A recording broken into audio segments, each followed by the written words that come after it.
much for that, guys. So I guess the first thing that I really wanted to ask you was, what made you start off a mental health strategy? That was the first thing. Yeah, so we probably started about 2 years ago, a bit further back than that, started thinking about how we can support the team. One of my guys saw James speak sort of very openly about kind of what he'd been through, and came back to the office and said that we need to talk to these guys and see what we can do to start incorporating into Cranberry Panda. So we met, and it's a very easy decision to start working with Sanctus to get that kind of on board. I mean, prior to that, we've always had sort of things like this, so you'd have to get the perks, there's the free fruit, the subsidised gym, the team outings, all that sort of stuff, which kind of combines you into a kind of sort of close-knit, kind of healthy team. That works to some extent, kind of a sort of surface level and a bit more enjoyment, but there's something kind of missing that was a bit more substantial. We started working about 15 months ago, isn't it? Yeah. And all the guys see coaching. Well, actually, it's open to everybody. There's a team of 14. There's one person who doesn't feel it's right for them at this stage. Hopefully, at some point in the future, they will. So everybody goes on once a month, spends 45 minutes with their coach, where it's obviously completely confidential. I don't know anything that they're talking about. It could be about work, home, personal life, anything that's kind of stressing them out, or things to give them support with, so they can obviously sort of cope a bit more, a bit better with kind of the situation that they're going through. In conjunction with that, we introduced a sort of tech called Office Vibe. I don't know if anybody uses that. Yeah. And again, it's a weekly survey that goes out, so 5 very simple questions that tracks engagement and sentiment in the team. But it breaks it down into 12 different areas, like relationship with peers, how happy you are, wellness, alignment, that sort of thing. There's 12 different categories, and you can quite easily see. I mean, I think as sort of managers and owners, you get a sense of what's going on in the business anyway, and this tool kind of helps to identify certain areas where it might not be so obvious that that's the issue. So working with tools like that, working with Sanctus, it's and trying to make it all open as well. When we have this sort of Sanctus sessions, I email around everybody, letting them know what their time slot is. It goes up on the wall. People just say, right, I'm off to my Sanctus. So we try and make it really open and very visible. And everybody no one minds saying it. No one minds that it's about their mental health.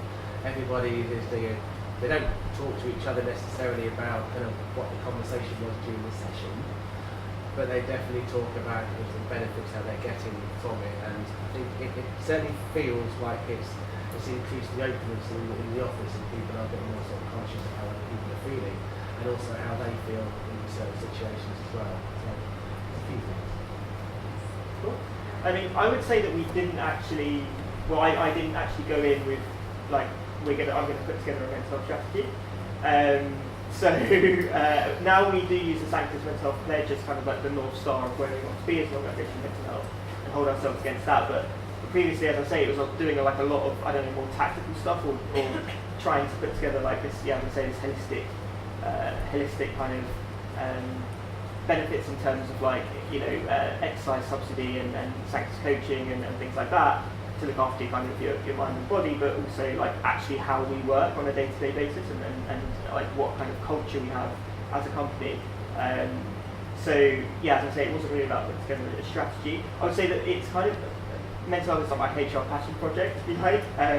So when I was at the BBC, a very nascent part of my career, I did actually notice over the 3 years I was there that kind of use the HR jargon, like occupational health cases were kind of overwhelmingly to do with mental health. I was seeing, like even in that 3-year period, I was seeing a lot more mental health issues when I was an HR advisor there. So I actually got to the stage where I was like, actually, like this is a societal issue, I think. And it's not only important for organisations it's not only morally important for them to do something about it. Actually, there's obviously lots of business benefits that come with that. It's what even to use the kind of codified business, like in terms of like productivity and acceptance rates and all of those things. So it can be a win-win situation.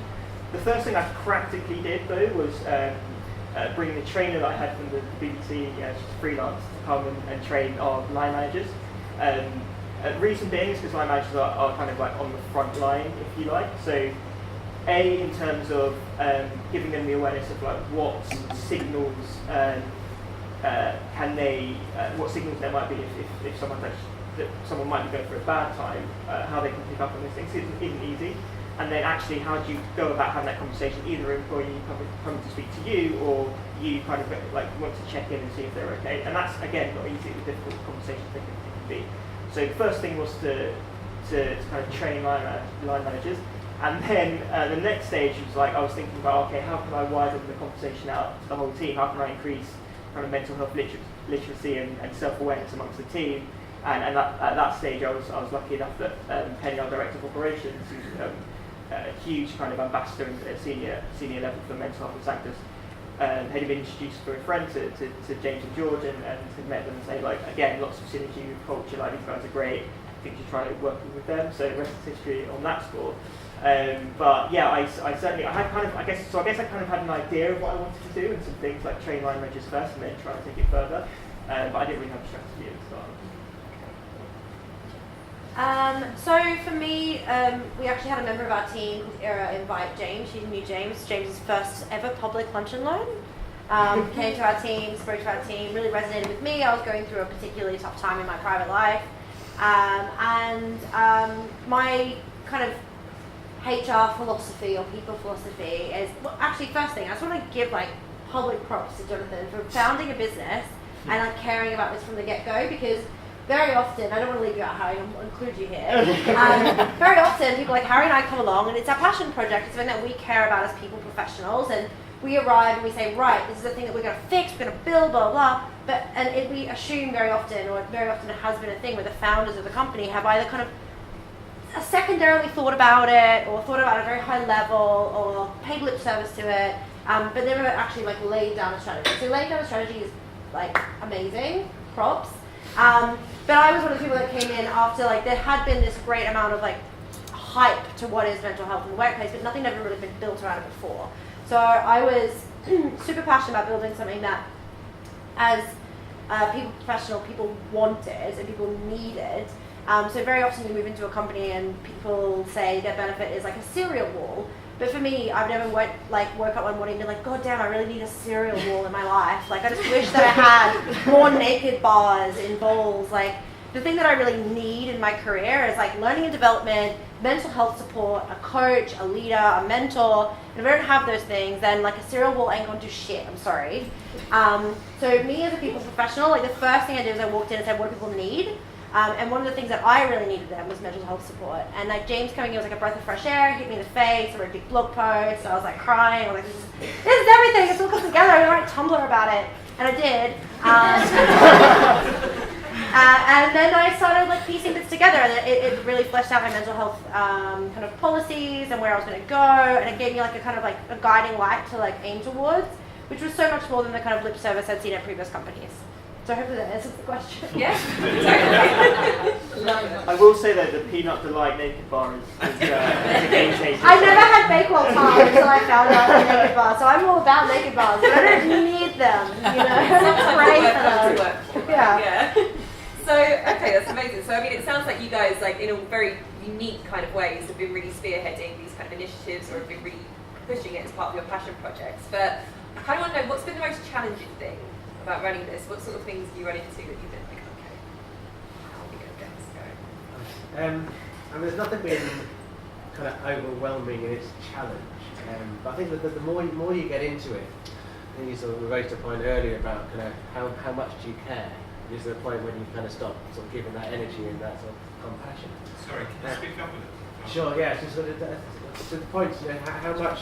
I think once you start getting into this, then you start seeing more and more about the sort of people's personalities and their mindset, and you can, if you do it myself. So I do Sanctus sessions myself. I've got a personal coach as well. So I've make this a personal thing. So over the last sort of 14 months, I've been working with a Sanctus coach. You know, I've noticed changes. And it does take, you know, certainly sort of the first session's a bit weird, you know, they've never done this before, I really don't know what to say, I don't know what they're going to ask. And then the sort of second, third session you start to adjust into, and then the ones after that are really the ones when you start to, you know, you come with something you really want to discuss, or the coach gets to know you a lot better and start sort of throwing stuff out of you. So the more I became sort of aware of myself, the more I absolutely became aware of maybe what the other guys are sort of feeling, for kind of how their mindset works, and that's when you start you're caring a lot more about them as people, but then you can't change them. And I think one of the difficult things is trying to understand what elements you can have some control and support of, without beating yourself up that something's not quite perfect, because nothing's ever perfect.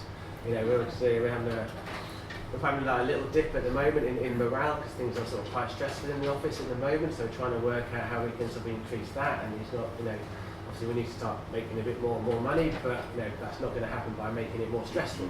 So you have to start looking at ways that you can make the team sort of happier and support them as well. So there's kind of all these different balances. But having something like Sanctus, which allows the guys to understand themselves and talk to each other a bit more, it is a big help. Obviously, sort of me doing it myself again can support them in sort of greater ways, I believe, than if I wasn't doing it. So that's probably the biggest thing. Just trying to get the balance of it all right. You still got business to run at the end of the day, Exactly. as well. Yeah. Very cool. Okay. Yeah, so again, I sort of echo Richardson. I think like I've not had any. I would be lying if I sat here and said I had to like really fight and change a kind of culture and stuff like that. Like I didn't. I joined on Vino because I believed it was an organisation that cared about its employees, which, as a kind of people person, if you like makes my job a lot easier, and it's somewhere I want to work as well, of course. So I think. There's a few things that maybe it's just like the people that we kind of hire on Vino that like kind of tend to be intellectually curious and to be quite kind of liberal and progressive in outlook as well. So I think they just kind of more naturally get this stuff. And I will say like our co-founders as well have just been, you know, I've never had to put together a complex business case with ROI modelling and all that kind of stuff. They just kind of like get it, crack on basically. So and put their money where their mouth is as well.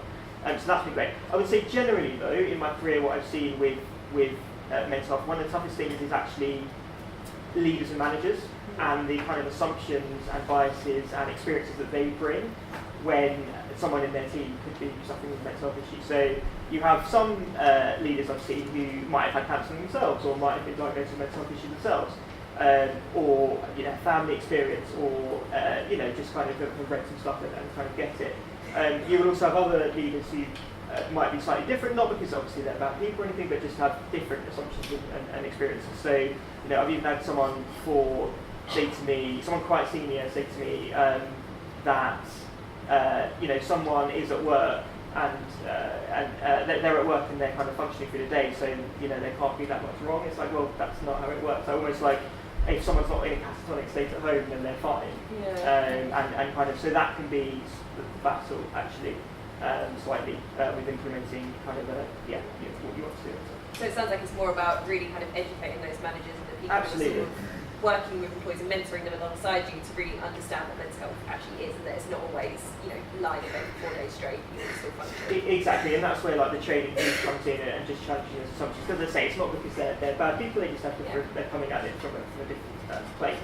Yeah. And yeah, it's just if you say that education piece to get up. So what do you guys do specifically then in that education piece? Is that something that you, is it a case of a lunch and learn? Is it, you know, resources on that? So I have done lunch and learn, so mental health awareness, for sure. And as I say, we periodically do training for line managers as well. And that's something that it's just, and it's specifically on mental health awareness, and then having those conversations with employees. So I think that first part is really important, it's the awareness, because sometimes people don't have that individual clearly didn't have the awareness. Yeah. I guess. My probably biggest challenge has been to get our leaders to open up and share as well. And I'm not just talking about like mental health. I think mental health as a kind of broader and more serious conversation, like depression, anxiety, is super important obviously, but even just like small stuff like mental well-being, like accepting that you feel scared and saying to people that you don't know and saying to people that you're stressed and you feel confused and blah, blah. That's been very, very difficult for our leaders, just to stand up in front of our business and say, we don't know the answer to these questions, and this person did this. Like, some people are leaving our company because we maybe haven't put the right strategy in place, and that's cool because people make mistakes. It's been really, really hard to kind of just get people to make that leap, especially our senior leaders. And I'm seeing more and more people become kind of emotionally separated maybe from the leaders that are incapable of making that kind of leap. And the emotional disconnection is kind of like, this sounds really stupid, but like, you know Lena Dunham, who like says stupid stuff all the time, then apologizes like reprehensibly on Twitter, like, oh, I apologize in another awful way. You're like, wait a second. It's kind of, I'm seeing that kind of strange thing happening with our leaders. They're incapable of saying that they're wrong. So as they say, I'm not wrong. Maybe you guys just misunderstood what I said. And it's like, that just separates people more and more from the truth of what's happening. And the biggest challenge I'm having is just people, the senior leaders of our business being incapable of saying, I'm fallible, I'm human. And then the people in their teams being able to connect with those leaders in the business who are very, very capable people because they're incapable of making that leap as well. So it makes the whole conversation more stilted and segmented and confusing. And I think that's the hardest thing to break down, is to get the senior members of the business who are really, really capable, really, really experienced people to be able to turn around to people that are more junior than them and say, I sometimes fuck up too, like we all do. And I don't know the answer to every question. And being able to open that discourse up would be like, if anyone has an answer, the golden ticket, I'd love it. Thank you so much. You can add an extra 4 figures onto my salary or something, I'm sure. But having that would be able to make us like a much more competitive and I think honest, transparent business. Sounds like vulnerability almost across like all Totally, yeah. And a lot of our senior members of the business are really open and capable of saying like, mental health is super important, everyone should go to Sanctus, everyone should have a coach, blah, blah, blah. But then when it comes to just making these small little leaps of vulnerability, that is like almost like more disconnected than just saying, you know, sometimes I need a mental health day, which we have. And I think that's our biggest challenge. The small stuff is actually more difficult, I think, sometimes than the big stuff. And that's kind of, I mean, sort of what we talked about tonight, it reminds me, because obviously, you know, I've had a lot of conversation about strategy and like that sounds really easy, but also, you know, just understanding what it looks like on the pretty micro day-to-day level as well sometimes seems a bit more tough, a bit more intellectual. Yeah, I think you have to be sort of quite visible about what's going on, and if that level of communication increases, then you've got more chance of spotting the different little things. We had one person who was working too hard. She was, you know, sort of staying in the office until sort of 7, half 7 most nights. She's clearly getting stressed about it. Didn't have enough time. She really likes to certain activities that she would like to work too much, and why we're going to fire. But she wasn't getting time for it. So we made time when she felt guilty of leaving the office on time. She felt, you know, some other guys were sort of staying late, which is ridiculous. And that's not the sort of culture I want and the environment I want in the place. So encouraged her to leave, like book a client meeting like 3 o'clock in the afternoon and just go somewhere and do the activities that you want to do. Leave your phone at work so you can't do any work when you're out of the office, and then sort of come back in the next day. And we've done that over the last few weeks. Just little things like that make a big massive difference actually. It's really significant. And also, if you don't know, obviously you're the leader in your business, like thinking about that topic of vulnerability and kind of setting that message from the top down, is that something that you practice? How have you found that? It's kind of, I tell myself there's a balance, but listening to other leaders who have built some really successful companies, sometimes they say you have to be very internalised stuff, and other sort of great leaders are incredibly vulnerable, but are incredibly strong in their vulnerability as well. So yes, I mean, I hold my hands up when I do stuff wrong. I encourage mistakes. I want to see people try and sort of push themselves to the point where something goes wrong. I don't think we're entirely there yet as a business. I think people still hold back, and that might be their sort of personality that holds it back. It might be an environment, but you can sort of try and work across all those different things. But yeah, I mean, I don't know all the answers. Yeah. That's why I employ the guys who hopefully do. Exactly. But it has whole vulnerability thing, right? All right, no worries. So we've talked a little bit more then, I guess, about what your mental health strategies really look like at the moment, sort of the things you're doing, the things you find challenging. I'm really curious to know, what has surprised you about bringing this on, or what sort of things have you noticed? Yeah, go for it.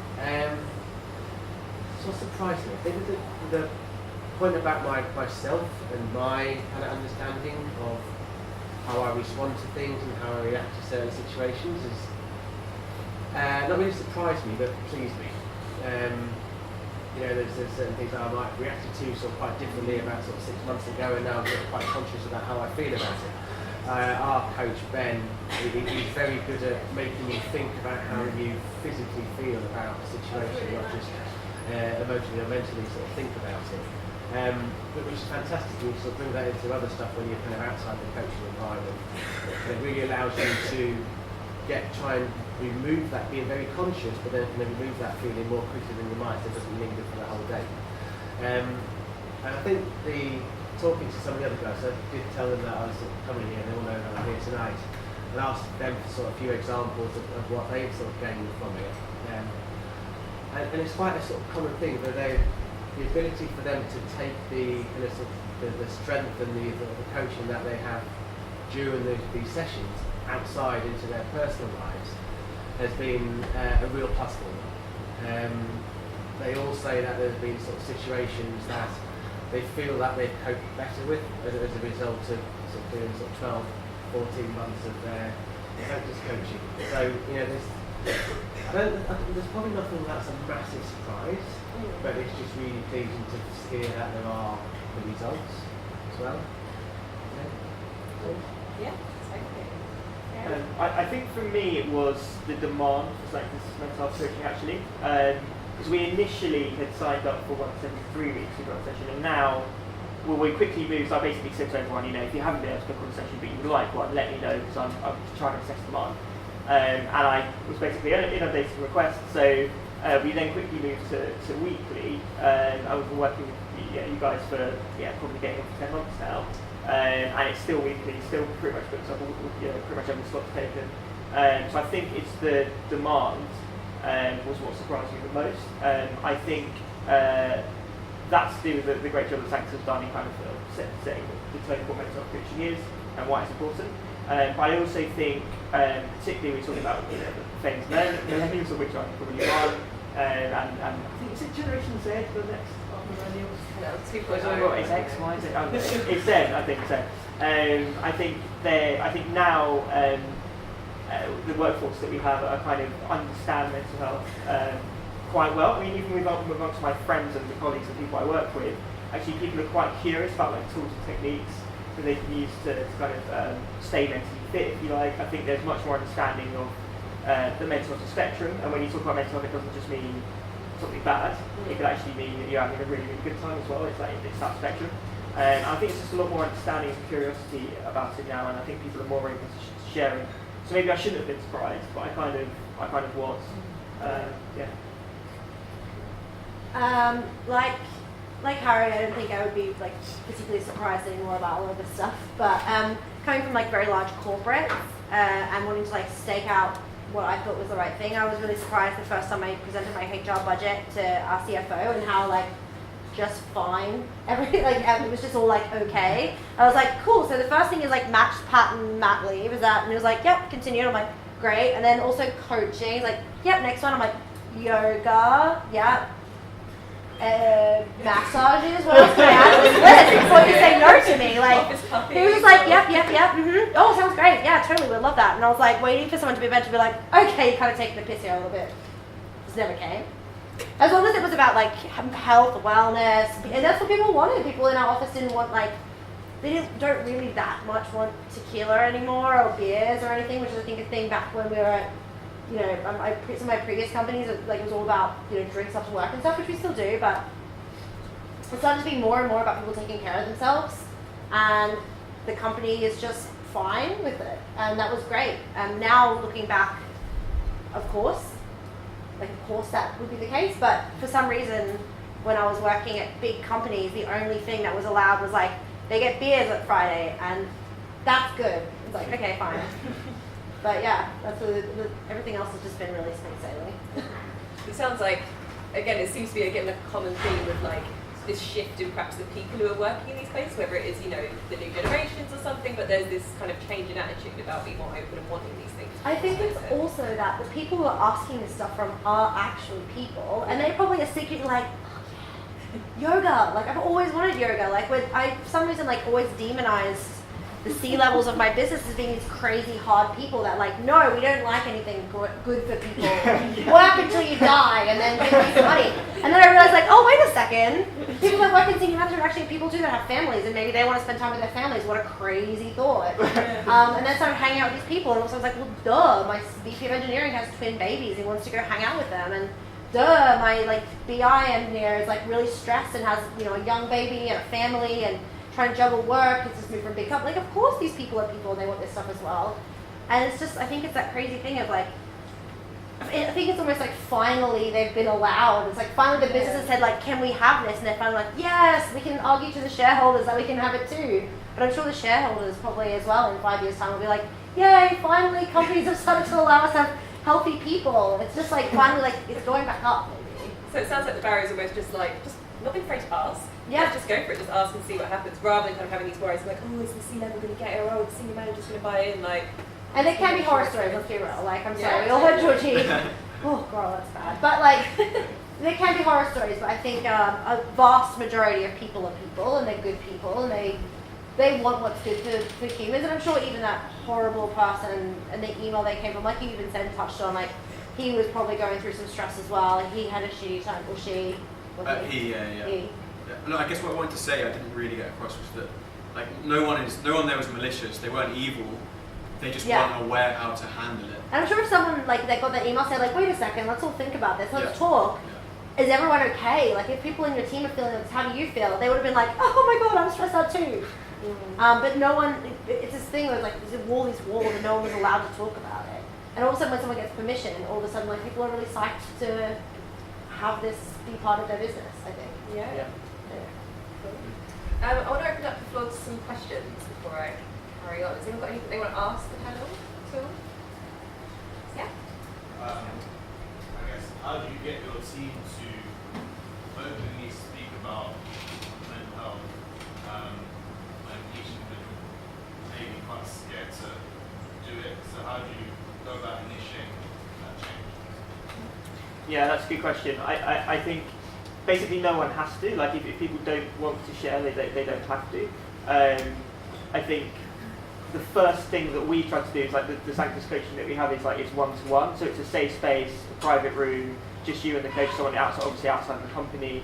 It's a safe space to talk. I think that's where we try to start. And then my next, like what I would love is that we then widen it out so we kind of normalise conversation between people, and it'd be great if we had a community of vegans who are happy to kind of share ideas with each other, bounce ideas with each other, and kind of have a support network as well. That would be amazing, but I think my first sort of port of call was just actually increasing the kind of self-mental awareness, if you like, self-awareness. I think it's been where I started.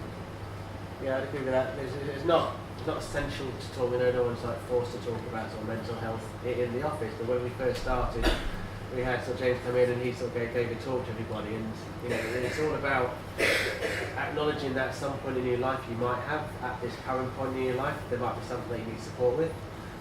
So how can we make people stronger? You know, you pay for people to go to the gym to make them physically stronger.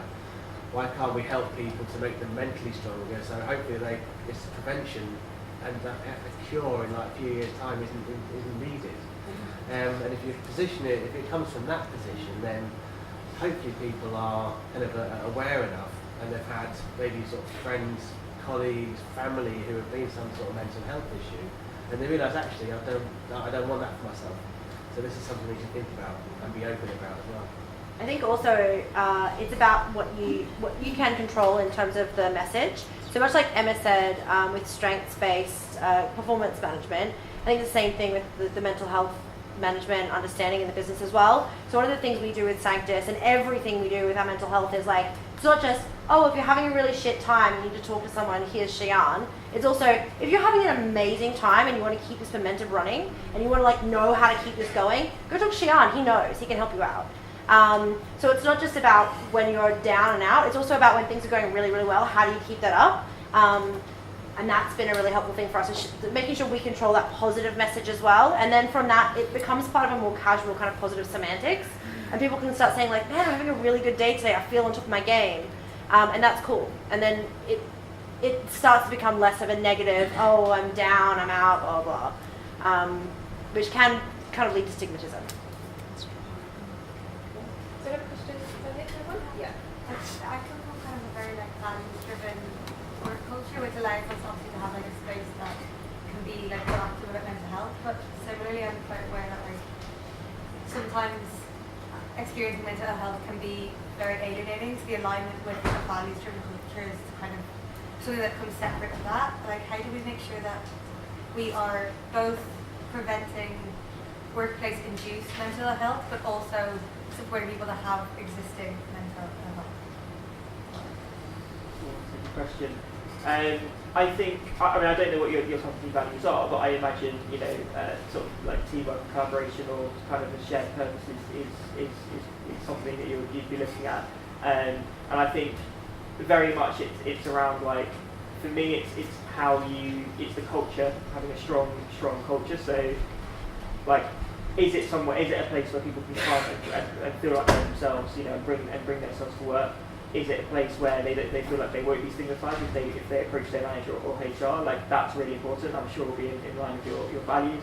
And if someone is going through a mental health issue, I think it's actually putting your, as I say, this is like lip service stuff. It's actually like going with it as well and saying, like, okay, well, this person might just need 2 weeks out of the office. And like we've done it before. Like we basically said, like, go take 2 weeks out, like go home, see your folks. Like, it's fully paid. And when that person comes back, they come back and like almost always in a much better place because they've had the opportunity to go away and work on their stuff. So I think